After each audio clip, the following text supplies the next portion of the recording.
Une page d'amour, partie 9, 5e partie du roman. Chapitre 1er. Il faisait nuit depuis longtemps lorsqu'Hélène rentra. Pendant qu'elle montait péniblement l'escalier en s'aidant de la rampe, son parapluie s'égouttait sur les marches. Devant sa porte, elle resta quelques secondes à souffler, encore étourdie du roulement de l'averse autour d'elle, du coudoiement des gens qui couraient, du reflet des réverbères dansant le long des flaques. Elle marchait dans un rêve, dans la surprise de ces baisers qu'elle venait de recevoir et de rendre. Et, tandis qu'elle cherchait sa clé, elle songeait qu'elle n'avait ni remords ni joie. Cela était ainsi. Elle ne pouvait faire que cela, fût autrement. Mais elle ne trouvait pas sa clé. Sans doute elle l'avait oubliée dans la poche de son autre robe. Alors elle fut très contrariée. Il lui sembla qu'elle s'était mise à la porte de chez elle. Elle dut sonner.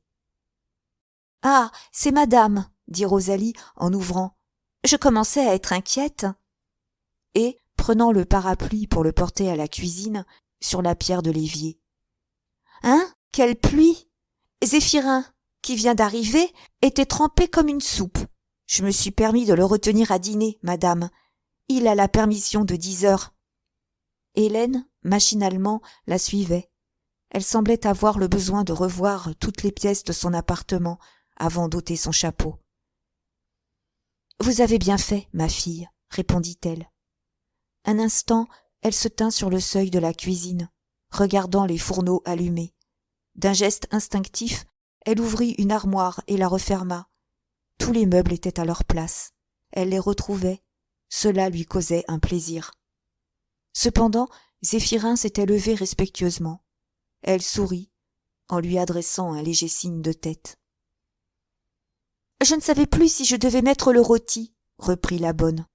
« Quelle heure est-il donc » demanda-t-elle. « Mais bientôt 7 heures, madame. »« Comment 7 heures ?»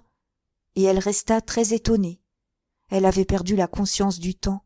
Ce fut pour elle un réveil. « Et Jeanne ?» dit-elle. « Oh, elle a été bien sage, madame. Même, je crois qu'elle s'est endormie, car je ne l'ai plus entendue. »« Vous ne lui avez donc pas donné de la lumière ?» Rosalie resta embarrassée, ne voulant pas raconter que Zéphirin lui avait apporté des images. Mademoiselle n'avait pas bougé, c'était que mademoiselle n'avait besoin de rien. Mais Hélène ne l'écoutait plus. Elle entra dans la chambre où un grand froid la saisit. « Jeanne ! Jeanne !» appela-t-elle. Aucune voix ne répondait. Elle se heurta contre un fauteuil. La porte de la salle à manger, qu'elle avait laissée entrebâillée, éclairait un coin du tapis. Elle eut un frisson. On aurait dit que la pluie tombait dans la pièce, avec ses souffles humides et son ruissellement continu. Alors, en se tournant, elle aperçut le carré pâle que la fenêtre taillait dans le gris du ciel. « Qui donc a ouvert cette fenêtre ?» cria-t-elle. « Jeanne ! Jeanne !» Toujours pas de réponse. Une inquiétude mortelle la serrait au cœur. Elle voulut voir à cette fenêtre, mais, en tâtant, elle sentit une chevelure. Jeanne était là. Et comme Rosalie arrivait avec une lampe, l'enfant apparut, toute blanche, dormant la joue sur ses bras croisés, tandis que l'éclaboussement des gouttes tombant du toit la mouillait. Elle ne soufflait plus, abattue de désespoir et de fatigue. Ses grandes paupières bleuâtres retenaient dans leurs cils 2 grosses larmes. « Malheureux enfant !» balbutiait Hélène. « S'il est permis ! Mon Dieu, elle est toute froide. S'endormir là, et par un pareil temps, lorsqu'on lui avait défendu de toucher à la fenêtre. Jeanne ! Jeanne ! Réponds-moi ! Réveille-toi !» Rosalie s'était prudemment esquivée. La petite, que sa mère avait enlevée entre ses bras, laissait aller sa tête, comme ne pouvant secouer le sommeil de plomb qui s'était emparé d'elle. Pourtant, elle ouvrit enfin les paupières, et elle restait engourdie, hébétée, les yeux blessés par la lampe. « Jeanne, c'est moi !»« Qu'as-tu ? Regarde, je viens de rentrer. » Mais elle ne comprenait pas, murmurant d'un air de stupeur. « Ah. Ah. Elle examinait sa mère, comme si elle ne l'eût pas reconnue. Puis, tout d'un coup, elle grelotta. Elle parut sentir le grand froid de la chambre. Ses idées revenaient. Les larmes de Cécile roulèrent sur ses joues. Elle se débattait, voulant qu'on ne la touchât pas. « C'est toi, c'est toi. Oh, laisse, tu me serres trop. J'étais si bien. » Et, glissée de ses bras, elle avait peur d'elle. D'un regard inquiet, elle remontait de ses mains à ses épaules. Une des mains était dégantée. Elle reculait devant le poignet nu, la paume moite, les doigts tièdes, de l'air sauvage dont elle fuyait devant la caresse d'une main étrangère. Ce n'était plus la même odeur de verveine. Les doigts avaient dû s'allonger. La paume gardait une mollesse, et elle restait exaspérée au contact de cette peau qui lui semblait changer. « Voyons, je ne te gronde pas, » continuait Hélène. « Mais vraiment, est-ce raisonnable ? Embrasse-moi. » Jeanne reculait toujours. Elle ne se souvenait pas d'avoir vu cette robe, ni ce manteau à sa mère. La ceinture était lâche, les plis tombaient d'une façon qui l'irritait. Pourquoi donc revenait-elle si mal habillée, avec quelque chose de très laid et de si triste dans toutes ses affaires ? Elle avait de la boue à son jupon, ses souliers étaient crevés, rien ne lui tenait sur le corps, comme elle le disait elle-même lorsqu'elle se fâchait contre les petites filles qui ne savaient pas s'habiller. « Embrasse-moi, Jeanne !» Mais l'enfant ne reconnaissait pas davantage la voix, qui lui paraissait plus forte. Elle était montée au visage. Elle s'étonnait de la petitesse lassée des yeux, de la rougeur fiévreuse des lèvres, de l'ombre étrange dont la face entière était noyée. Elle n'aimait pas ça. Elle recommençait à avoir mal dans la poitrine, comme lorsqu'on lui faisait de la peine.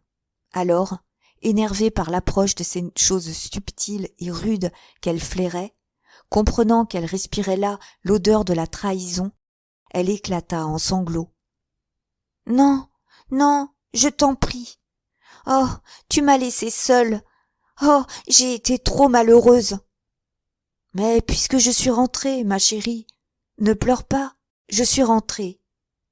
Non, non, c'est fini. Je ne te veux plus. Oh, j'ai attendu, j'ai trop de mal. » Hélène l'avait reprise et l'attirait doucement, tandis que l'enfant s'entêtait, répétant « Non, non, ce n'est plus la même chose. Tu n'es plus la même. »« Comment ? Qu'est-ce que tu dis là, mon enfant ? » ?»« Je ne sais pas. Tu n'es plus la même. »« Tu veux dire que je ne t'aime plus ? » ?»« Je ne sais pas. Tu n'es plus la même. Ne dis pas non. Tu ne sens plus la même chose. C'est fini, fini, fini. Je veux mourir. » Toute pâle, Hélène la tenait de nouveau dans ses bras. Ça se voyait donc sur son visage ? Elle la baisa, mais la petite frissonnait, d'un air de si profond malaise qu'elle ne lui mit pas au front un second baiser. Elle la garda pourtant. Ni l'une ni l'autre ne parlaient plus. Jeanne pleurait tout bas, dans la révolte nerveuse qui la raidissait. Hélène songeait qu'il ne fallait pas donner d'importance aux caprices des enfants. Au fond, elle avait une sourde honte. Le poids de sa fille sur son épaule la faisait rougir. Alors, elle posa Jeanne à terre. Toutes deux furent soulagées. « Maintenant, sois raisonnable. Essuie tes yeux, » reprit Hélène. « Nous arrangerons tout ça. » L'enfant obéit, se montra très douce, un peu craintive, avec des regards en dessous. Mais, brusquement, une quinte de toux la secoua. « Mon Dieu, te voilà malade maintenant. Je ne puis vraiment m'absenter une seconde. Tu as eu froid ? » ?»« Oui, maman, dans le dos. Tiens, mets ce châle. Le poêle de la salle à manger est allumé. Tu vas avoir chaud. Est-ce que tu as faim ? » Jeanne hésita. Elle allait dire la vérité, répondre non. Mais elle eut un nouveau regard oblique et se recula en disant à mi-voix « Oui, maman. »« Allons, ce ne sera rien, » déclara Hélène, qui avait besoin de se rassurer. « Mais je t'en prie, méchant enfant, ne me fais plus de ces peurs. » Comme Rosalie revenait annoncer que madame était servie, elle la gronda vivement. La petite bonne baissait la tête, en murmurant que c'était bien vrai, qu'elle aurait dû veiller sur mademoiselle. Puis, pour calmer madame, elle l'aida à se déshabiller. Bon Dieu, madame était dans un joli état. Jeanne suivait les vêtements qui tombaient un à un, comme si elle les eût interrogés, en s'attendant à voir glisser de ses linges trempés de boue les choses qu'on lui cachait. Le cordon d'un jupon, surtout, ne voulait pas céder. Rosalie dut travailler un instant pour en défaire le nœud. Et l'enfant se rapprocha, attiré, partageant l'impatience de la bonne, se fâchant contre ce nœud, prise de la curiosité de savoir comment il était fait. Mais elle ne put rester. Elle se réfugia derrière un fauteuil, loin des vêtements dont la tiédeur l'importunait. Elle tournait la tête. Jamais sa mère changeant de robe ne l'avait gênée ainsi. « Madame doit se sentir à son aise, » disait Rosalie. « C'est joliment bon, du linge sec lorsqu'on est mouillé. » Hélène, dans son peignoir de molleton bleu, poussa un léger soupir, comme si elle eût en effet éprouvé un bien-être. Elle se retrouvait chez elle, allégée, n'ayant plus à ses épaules le poids de ses vêtements qu'elle avait traînés. La bonne eut beau lui répéter que le potage était sur la table, elle voulut même se laver le visage et les mains à grande eau. Quand elle fut toute blanche, humide encore, le peignoir boutonné jusqu'au menton, Jeanne revint près d'elle, lui prit une main et la baisa. À table, pourtant, la mère et la fille ne parlèrent point. Le poêle ronflait. La petite salle à manger s'égayait avec son acajou luisant et ses porcelaines claires. Mais Hélène semblait retomber dans cette torpeur qui l'empêchait de penser. Elle mangeait machinalement, d'un air d'appétit. Jeanne, en face d'elle, levait ses regards par-dessus son verre, sournoisement, ne perdant pas un de ses gestes. Elle toussa. Sa mère, qui l'oubliait, s'inquiéta tout d'un coup. « Comment ? Tu tousses encore ? Tu ne te réchauffes donc pas ? » « Oh, si, maman, j'ai bien chaud. » Elle voulut lui tâter la main pour voir si elle mentait. Alors, elle s'aperçut que son assiette restait pleine. « Tu disais que tu avais faim. Tu n'aimes donc pas ça ? » ?»« Mais si, maman, je mange. » Jeanne faisait un effort, avalait une bouchée. Hélène la surveillait un instant, puis son souvenir retournait là-bas, dans cette chambre pleine d'ombre. Et l'enfant voyait bien qu'elle ne comptait plus. Vers la fin du repas, ses pauvres membres brisés s'étaient affaissés sur la chaise. Elle ressemblait à une petite vieille, avec les yeux pâles des filles très âgées, que jamais plus personne n'aimera. « Mademoiselle ne prend pas de la confiture ? » demanda Rosalie. « Alors, je puis ôter le couvert ?» Hélène restait les yeux perdus. « Maman, j'ai sommeil, » dit Jeanne, d'une voix changée. « Veux-tu me permettre de me coucher ? Je serai mieux dans mon lit. » De nouveau, sa mère parut s'éveiller en sursaut. « Tu souffres, ma chérie. Où souffres-tu ? Parle donc. » « Mais non, quand je te dis. J'ai sommeil. Il est bien l'heure de dormir. » Elle quitta sa chaise et se redressa pour faire croire qu'elle n'avait pas de mal. Ses petits pieds engourdis butaient sur le parquet. Dans la chambre, elle s'appuya au meuble. Elle eut le courage de ne pas pleurer, malgré le feu qui la brûlait partout. Sa mère venait la coucher, et elle ne put que nouer ses cheveux pour la nuit, tellement l'enfant avait mis de hâte à ôter elle-même ses vêtements. Elle se glissa toute seule entre les draps. Elle ferma vite les yeux.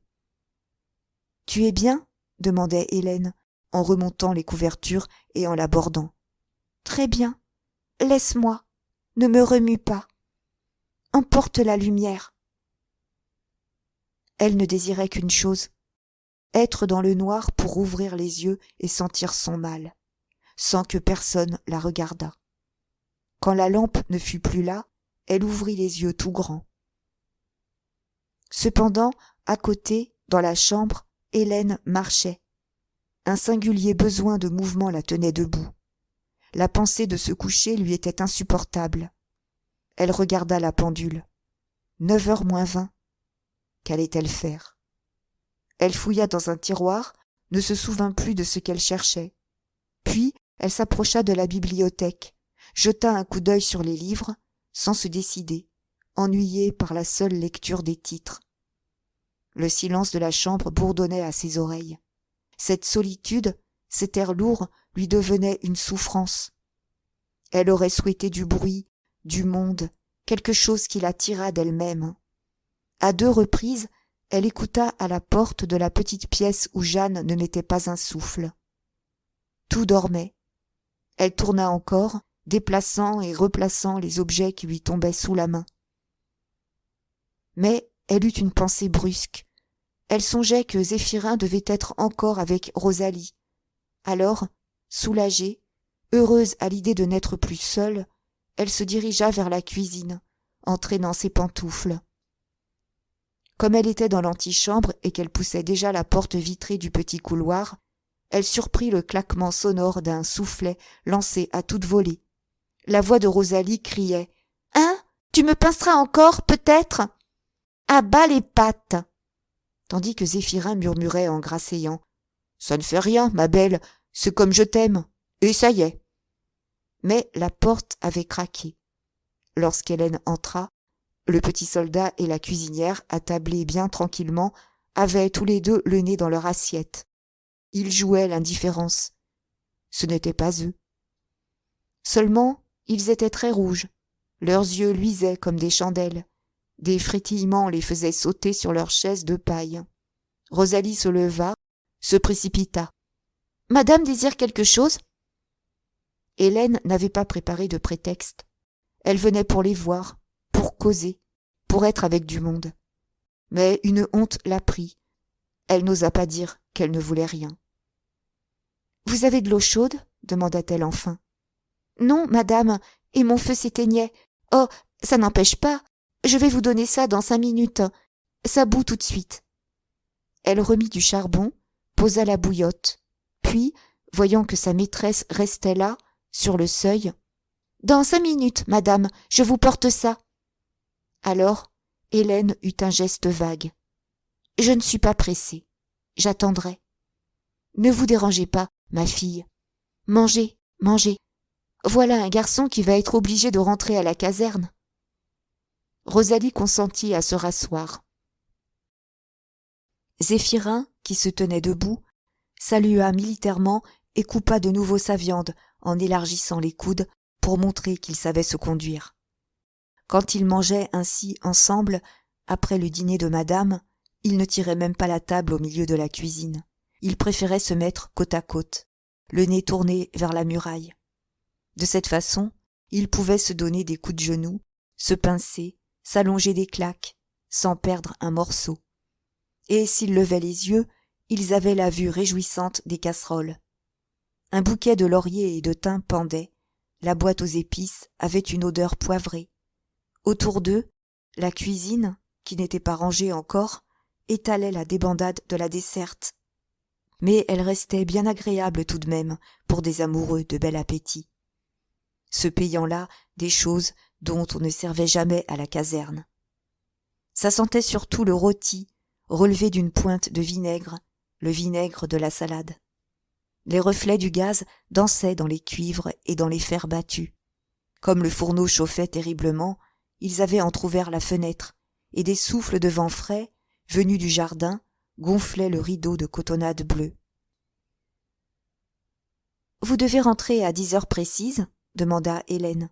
« Oui, madame, sauf votre respect, » répondit Zéphirin. « C'est qu'il y a une belle course.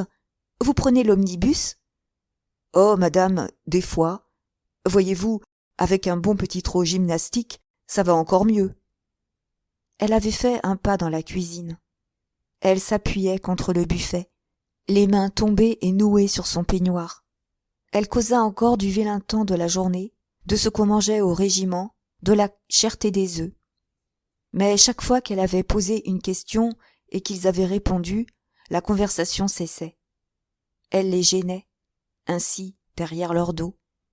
Ils ne se retournaient plus, parlant dans leurs assiettes, pliant les épaules sous ses regards, tandis qu'ils avalaient de toutes petites bouchées pour être propres.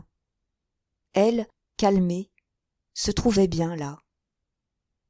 « Ne vous impatientez pas, madame, dit Rosalie.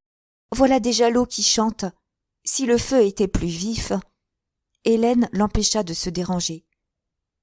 Tout à l'heure, elle éprouvait seulement une grande lassitude dans les jambes.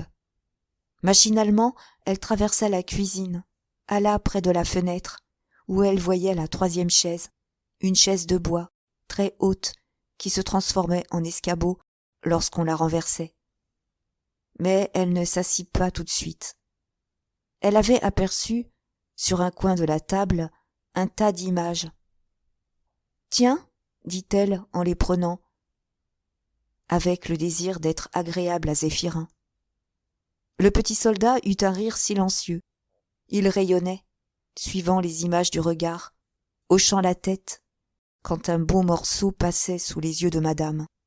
« Celle-là, dit-il tout d'un coup, je l'ai trouvée rue du Temple.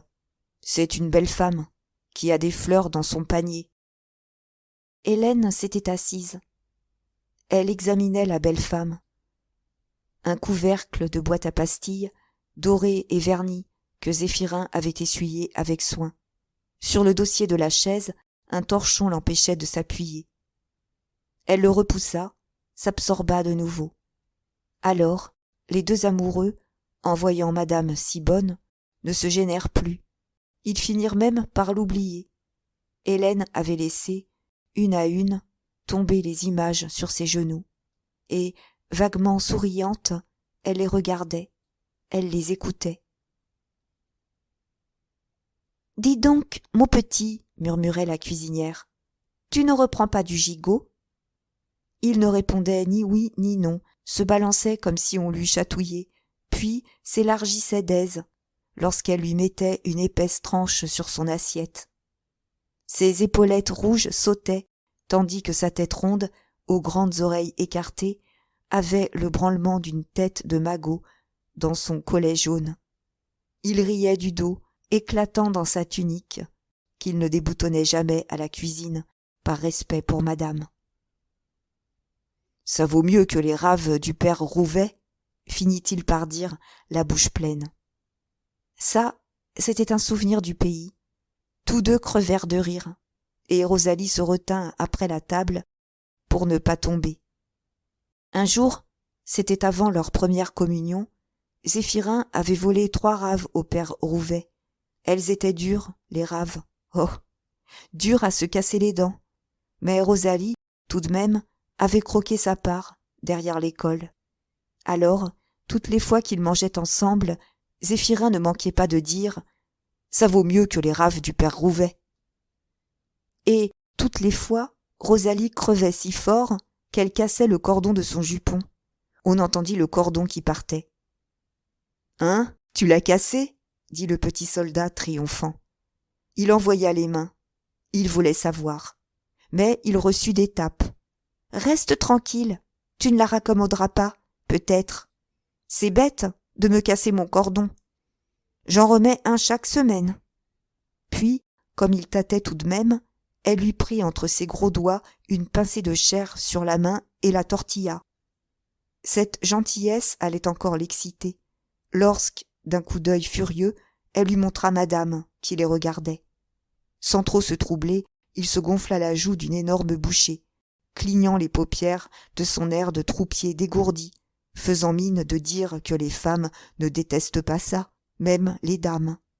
Bien sûr, quand les gens s'aiment, on a toujours du plaisir à les voir. « Vous avez encore 5 ans à rester soldat ?» demanda Hélène, affaissée sur la haute chaise de bois, s'oubliant dans une grande douceur. « Oui, madame, peut-être 4 seulement, si on n'a pas besoin de moi. » Rosalie comprit que madame songeait à son mariage.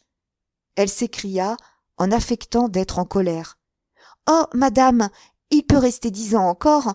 Ce n'est pas moi qui irai le réclamer au gouvernement. Il devient trop chatouilleur. Je crois bien qu'on le débauche. Oui, tu as beau rire, mais avec moi, ça ne prend pas.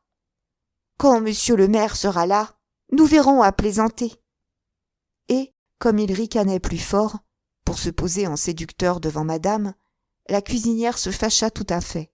« Va, je te conseille. Au fond, vous savez, madame, qu'il est aussi godiche. On n'a pas idée comme l'uniforme les rend bêtes. Ce sont des airs qu'ils se donnent avec les camarades. Si je le mettais à la porte, vous l'entendriez pleurer dans l'escalier. Je me fiche de toi, mon petit. Quand je voudrais. Est-ce que tu ne seras pas toujours là pour savoir comment mes bas sont faits ?» Elle le regardait de tout près, mais à le voir ainsi, avec sa bonne figure couleur de son, qui commençait à être inquiète, elle fut brusquement attendrie. Et, sans transition apparente, « Ah, je ne t'ai pas dit. J'ai reçu une lettre de la tante. Les Guignard voudraient vendre leur maison. Oui, presque pour rien. On pourra peut-être plus tard. » « Bigre, » dit Zéphirin, épanoui. « On serait chez soi, là-dedans.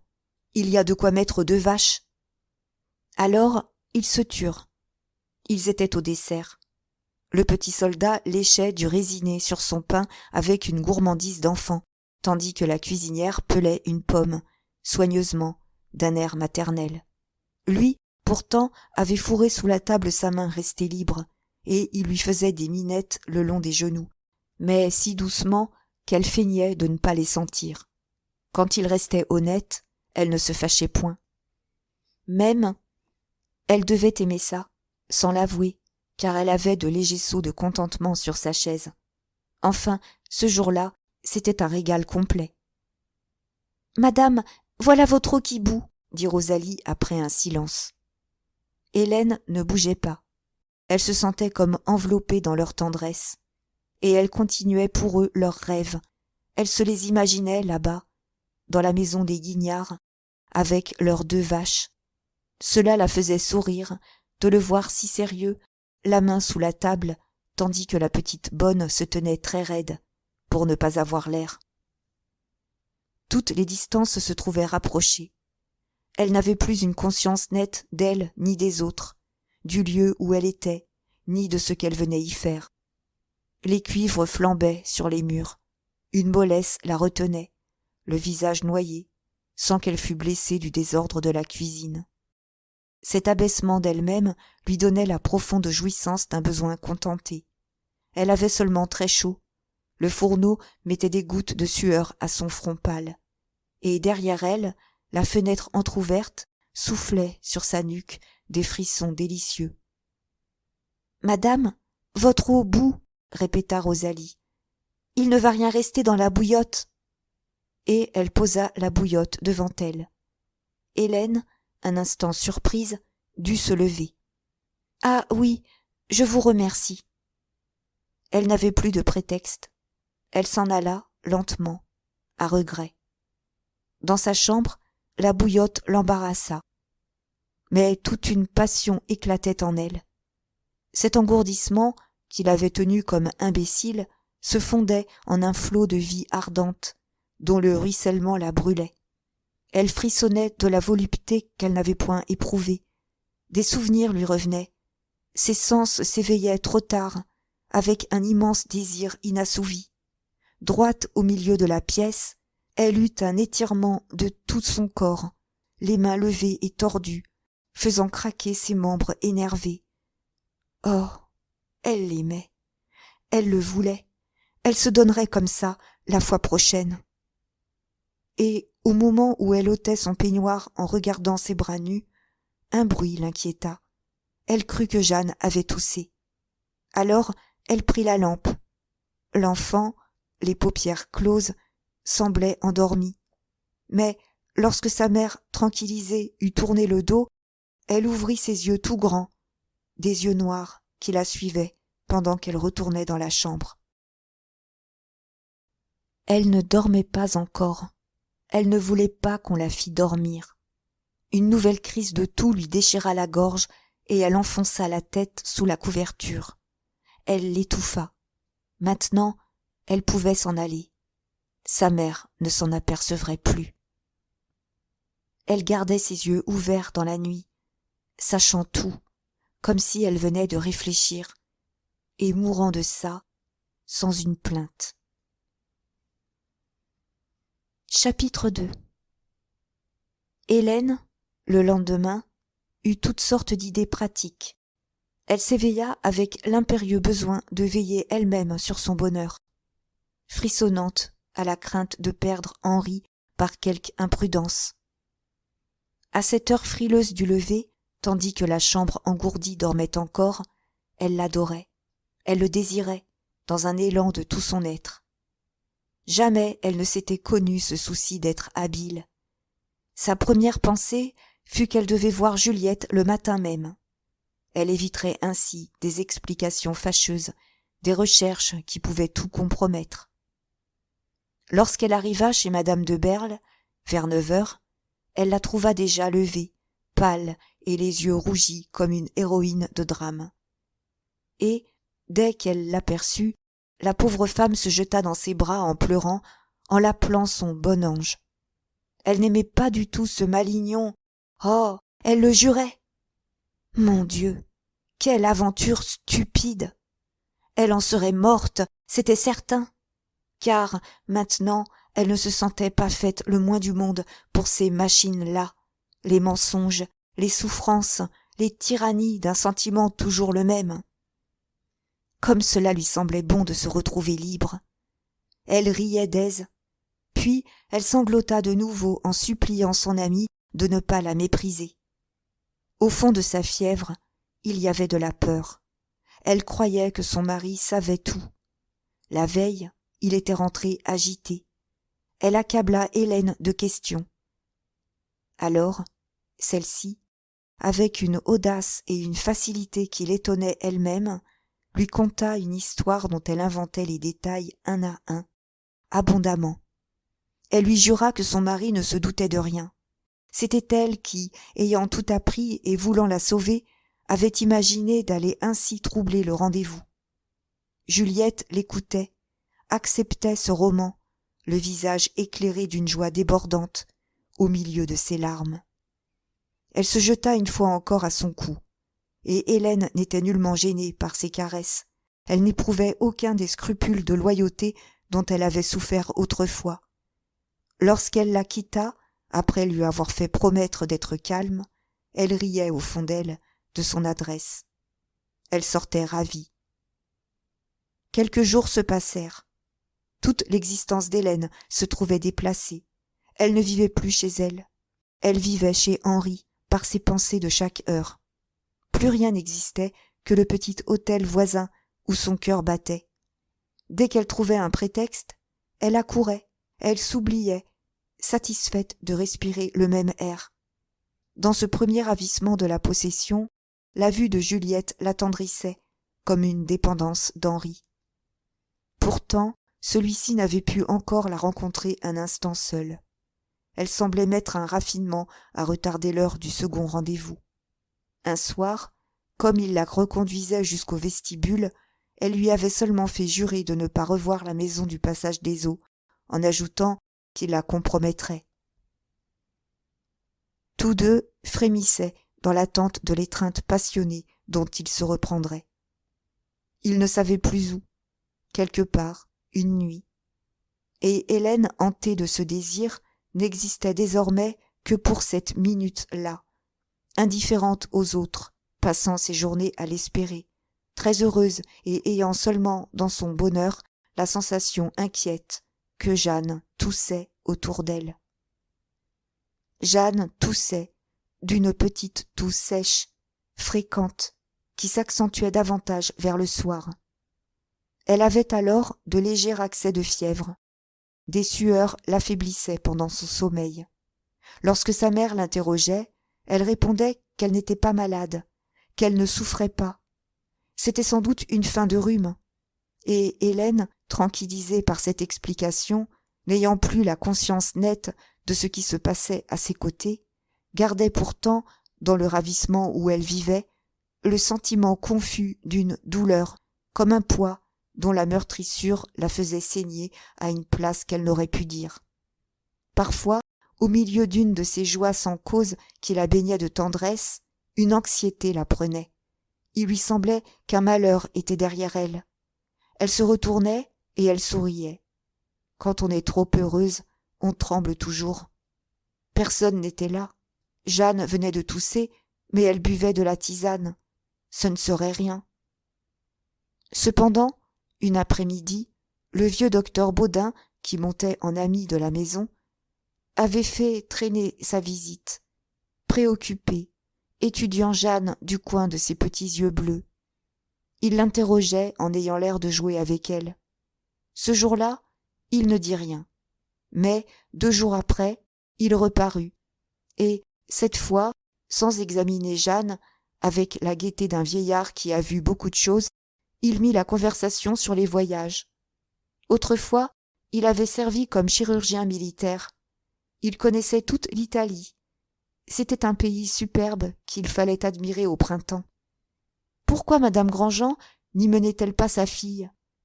Il en vint ainsi, après d'habiles transitions, à conseiller un séjour là-bas, au pays du soleil, comme il le disait.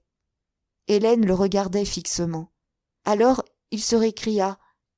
Ni l'une ni l'autre n'était malade, certes, seulement cela rajeunissait de changer d'air. Elle était devenue toute blanche, prise d'un froid mortel à la pensée de quitter Paris. Mon Dieu, s'en aller si loin, perdre Henri tout d'un coup, laisser leurs amours sans lendemain. C'était en elle un tel déchirement qu'elle se pencha vers Jeanne pour cacher son trouble. Est-ce que Jeanne voulait partir? L'enfant avait noué frileusement ses petits doigts. Oh oui, elle voulait bien aller dans du soleil, toute seule, elle et sa mère. Oh, toute seule. Et sur sa pauvre figure maigrie, dont la fièvre brûlait les joues, l'espoir d'une vie nouvelle rayonnait. Mais Hélène n'écoutait plus, révoltée et méfiante, persuadée maintenant que tout le monde s'entendait, l'abbé, le docteur Baudin, Jeanne elle-même, pour la séparer d'Henri.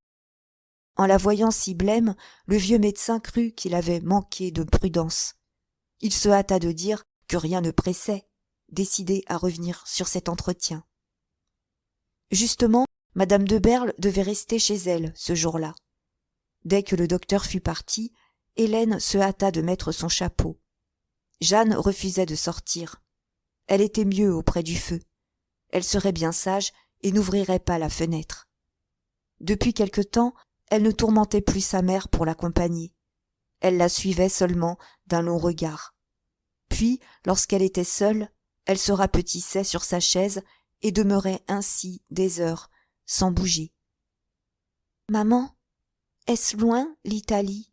demanda-t-elle, quand Hélène s'approcha pour l'embrasser. « Oh, très loin, ma mignonne. » Mais Jeanne la tenait par le cou. Elle ne la laissa pas se relever tout de suite, murmurant. « Hein? Rosalie garderait ici tes affaires? Nous n'aurions pas besoin d'elle? Vois-tu, avec une malle pas grosse. Oh, ce serait bon, petite mère. Rien que nous deux. Je reviendrais engraisser, tiens, comme ça. » Elle gonflait les joues et arrondissait les bras. Hélène dit qu'on verrait. Puis elle s'échappa en recommandant à Rosalie de bien veiller sur mademoiselle. Alors l'enfant se pelotonna au coin de la cheminée, regardant le feu brûler, enfoncé dans une rêverie. De temps à autre, elle avançait machinalement les mains pour les chauffer. Le reflet de la flamme fatiguait ses grands yeux. Elle était si perdue qu'elle n'entendit pas entrer M. Rambaud. Il multipliait ses visites. Il venait, disait-il, pour cette femme paralytique que le docteur de Berle n'avait pu encore faire entrer aux incurables. Quand il trouvait Jeanne seule, il s'asseyait à l'autre coin de la cheminée. Il causait avec elle comme avec une grande personne. C'était bien ennuyeux. Cette pauvre femme attendait depuis une semaine. Mais il descendrait tout à l'heure. Il verrait le docteur, qui lui donnerait peut-être une réponse. Pourtant, il ne bougeait pas. « Ta mère ne t'a donc pas emmenée ?»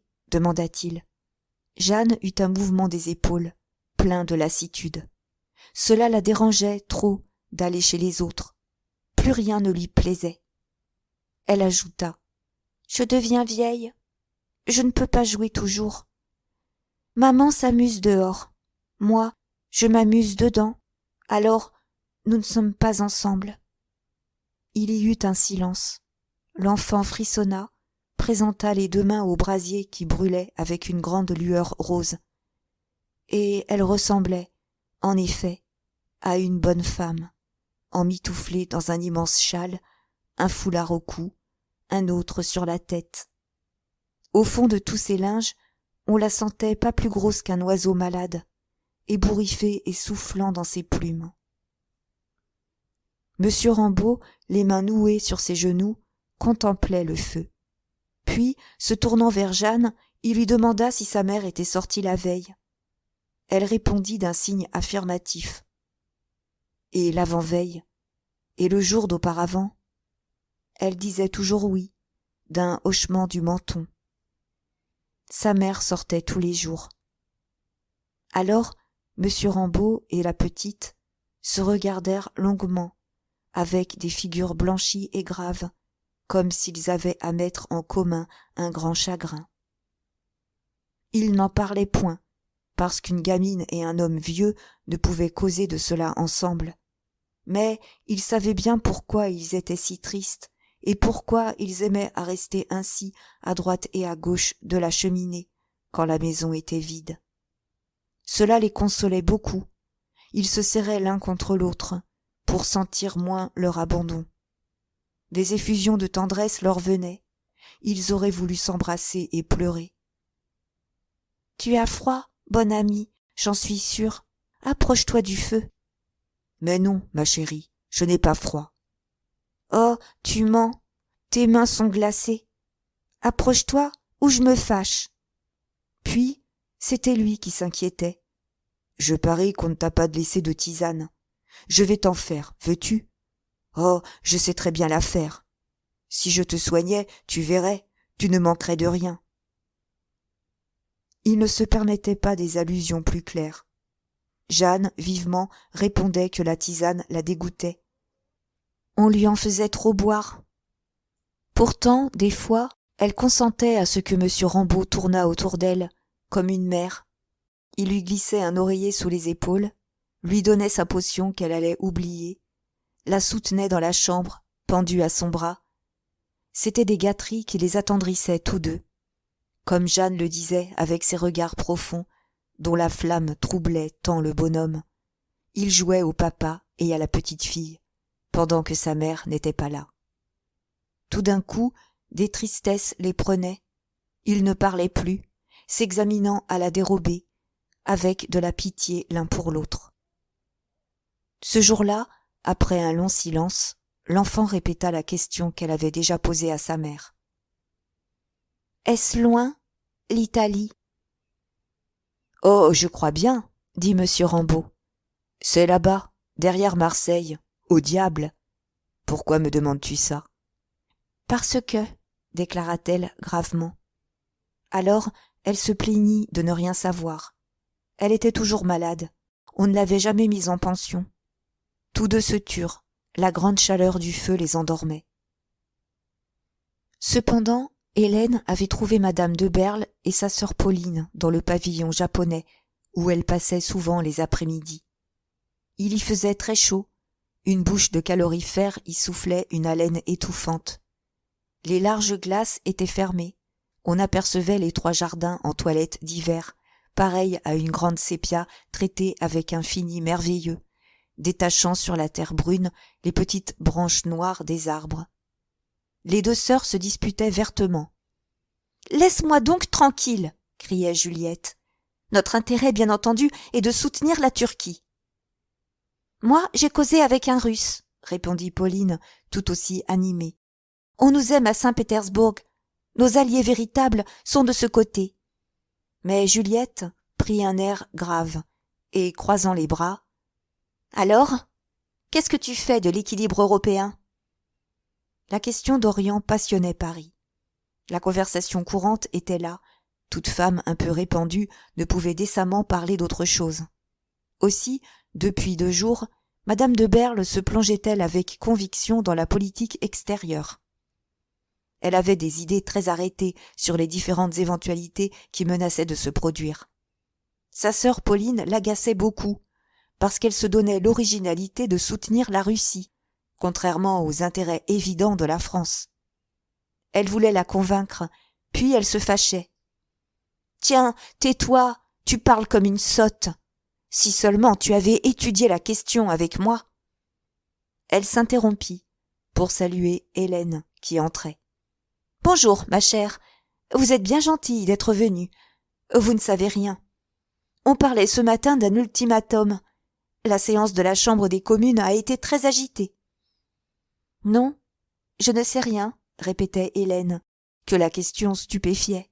« Je sors si peu. » D'ailleurs, Juliette n'avait pas attendu la réponse. Elle expliquait à Pauline pourquoi il fallait neutraliser la mer Noire, tout en nommant de temps à autre des généraux anglais et des généraux russes, familièrement avec une prononciation très correcte.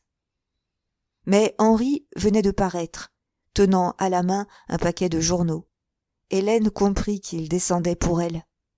Leurs yeux s'étaient cherchés, ils avaient appuyé fortement leurs regards l'un sur l'autre.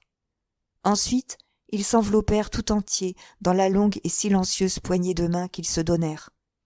« Qu'y a-t-il dans les journaux ?» demanda fiévreusement Juliette. « Dans les journaux, ma chère, » dit le docteur.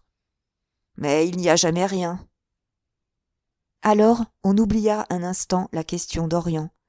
Il fut, à plusieurs reprises, question de quelqu'un sur qui l'on comptait et qui n'arrivait pas. Pauline faisait remarquer que 3 heures allaient sonner. « Oh, il viendrait, » affirmait madame de Berle. Il avait trop formellement promis. Et elle ne nommait personne. Hélène écoutait sans entendre. Tout ce qui n'était pas Henri ne l'intéressait point. Elle n'apportait plus d'ouvrage. Elle faisait des visites de 2 heures, étrangère à la conversation, la tête occupée souvent du même rêve enfantin, imaginant que les autres disparaissaient par un prodige et qu'elle restait seule avec lui. Cependant, elle répondit à Juliette qui la questionnait, tandis que le regard d'Henri, toujours posé sur le sien, la fatiguait délicieusement. Il passa derrière elle, comme pour relever un des stores, et elle sentit bien qu'il exigeait un rendez-vous, au frisson dont il effleura sa chevelure. Elle consentait, elle n'avait plus la force d'attendre. « On a sonné, ce doit être lui, » dit Pauline tout d'un coup. Les 2 sœurs prirent un air indifférent. Ce fut Malignon qui se présenta, plus correct encore que de coutume, avec une pointe de gravité. Il serra les mains qui se tendaient vers lui, mais il évita ses plaisanteries habituelles. Il rentrait en cérémonie dans la maison où il n'avait plus paru depuis quelque temps. Pendant que le docteur et Pauline se plaignaient de la rareté de ses visites, Juliette se pencha à l'oreille d'Hélène, qui, malgré sa souveraine indifférence, restait surprise. « Hein ? Cela vous étonne ? Mon Dieu, je ne lui en veux pas. Au fond, il est si bon garçon qu'on ne peut rester fâché. Imaginez-vous qu'il a déterré un mari pour Pauline. C'est gentil, vous ne trouvez pas ? » « Sans doute, » murmura Hélène par complaisance.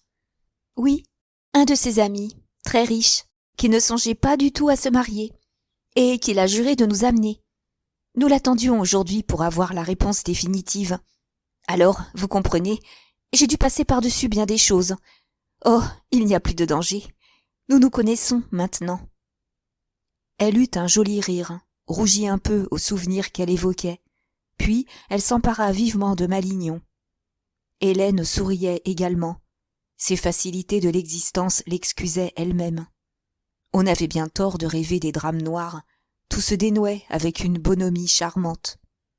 Mais, pendant qu'elle goûtait ainsi un lâche bonheur à se dire que rien n'était défendu, Juliette et Pauline venaient d'ouvrir la porte du pavillon et d'entraîner Malignon dans le jardin.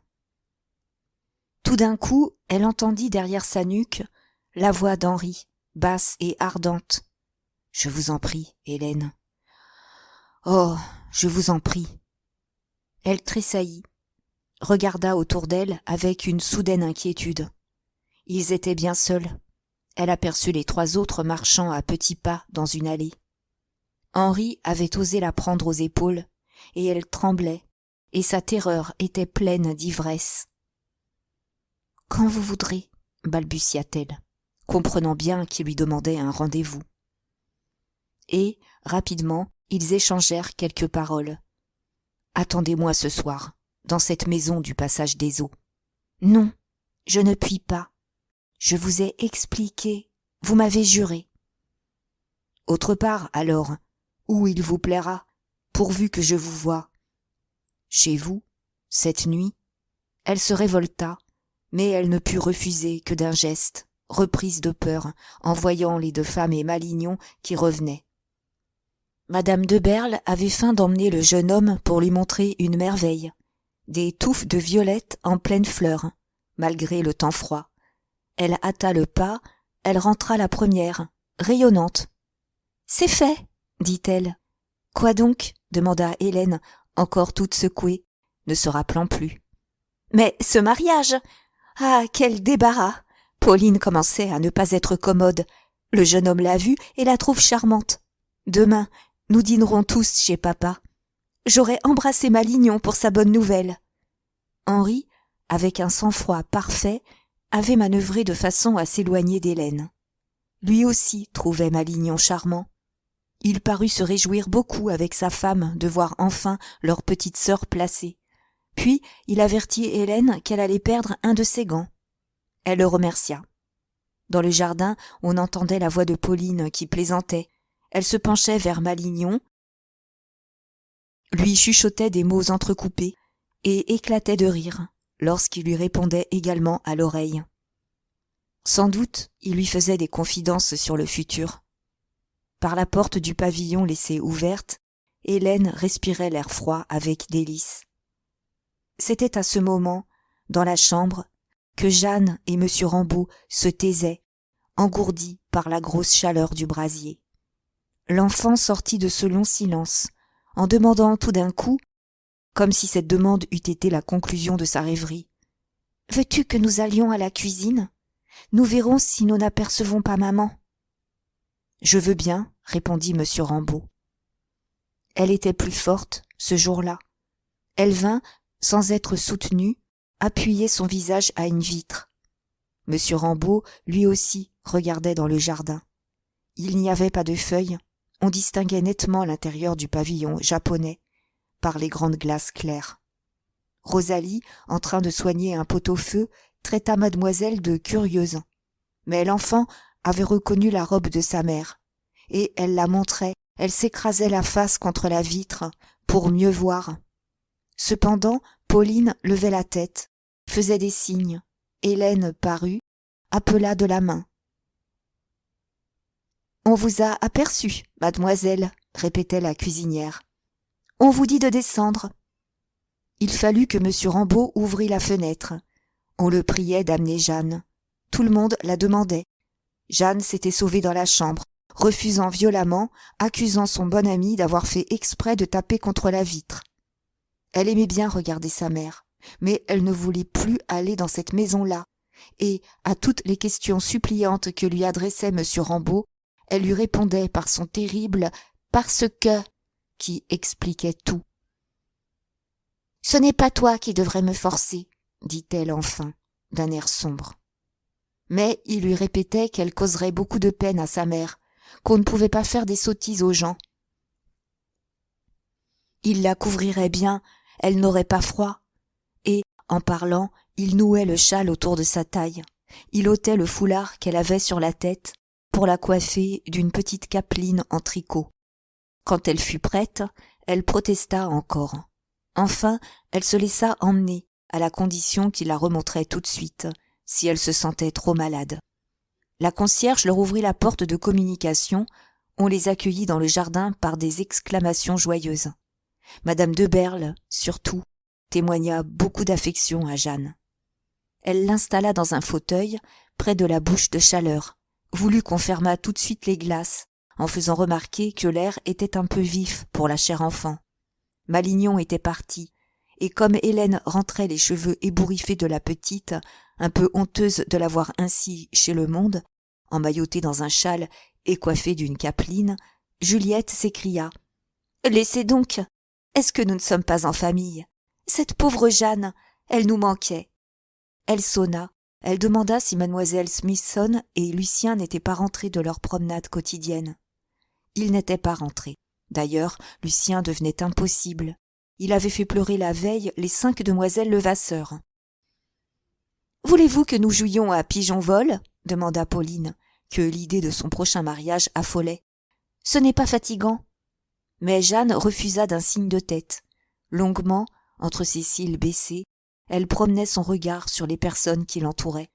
Le docteur venait d'apprendre à M. Rambaud que sa protégée était enfin admise aux incurables, et celui-ci, très ému, lui serrait les mains, comme s'il avait reçu un grand bienfait personnel.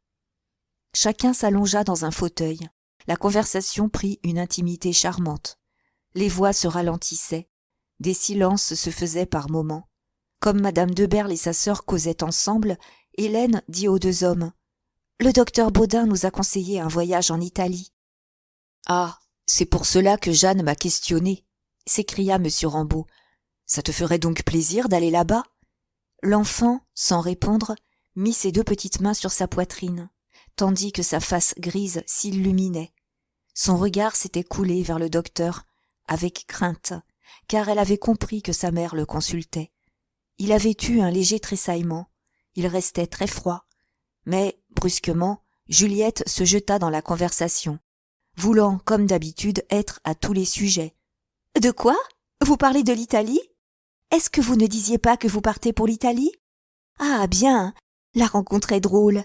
Justement, ce matin, je tourmentais Henri pour qu'il me menât à Naples. Imaginez-vous que, depuis 10 ans, je rêve de voir Naples. Tous les printemps, il me promet, puis il ne tient pas sa parole. »« Je ne t'ai pas dit que je ne voulais pas, » murmura le docteur. « Comment ? Tu ne m'as pas dit. Tu as refusé carrément, en m'expliquant que tu ne pouvais quitter tes malades. » Jeanne écoutait. Une grande ride coupait son front pur, pendant que, machinalement, elle tordait ses doigts les uns après les autres.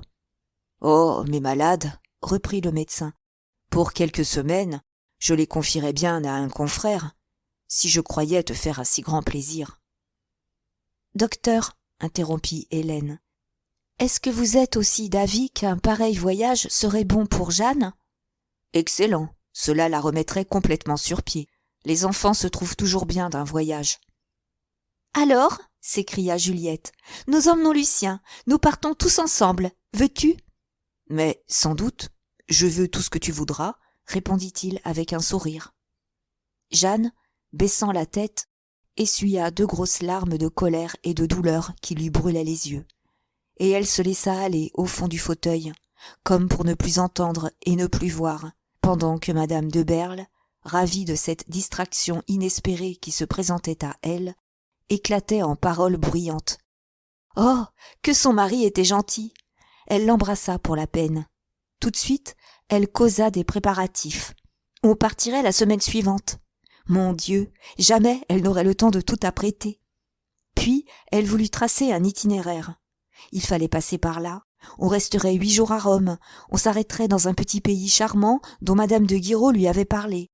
Et elle finit par se disputer avec Pauline, qui demandait qu'on retardât le voyage pour en être avec son mari.